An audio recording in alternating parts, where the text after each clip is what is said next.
23 మంది శాసనసభ్యులు ఉన్న అదే చంద్రబాబు నాయుడు గారికి నేను కూడా చంద్రబాబు నాయుడు గారి మాదిరిగానే ఆలోచనలు చేసిందంటే చంద్రబాబు నాయుడు గారి ప్రతిపక్ష హోదా స్టేటస్ కూడా వచ్చి ఉండేది కాదు, అలా ఉండేవాడు అక్కడ కాదు. అవునయ్యా, నీకు తెలియకపోతే తెలుసుకో వాస్తవాలు.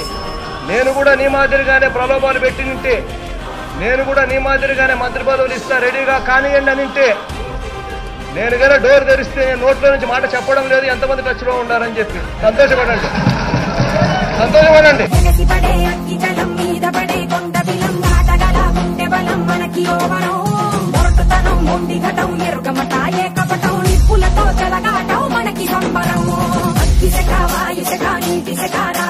ఒక్కటిగా ఎదురైనా బెదురు జరుగమే అగ్నికణం వీరగుణం అడుగను బతుకురణం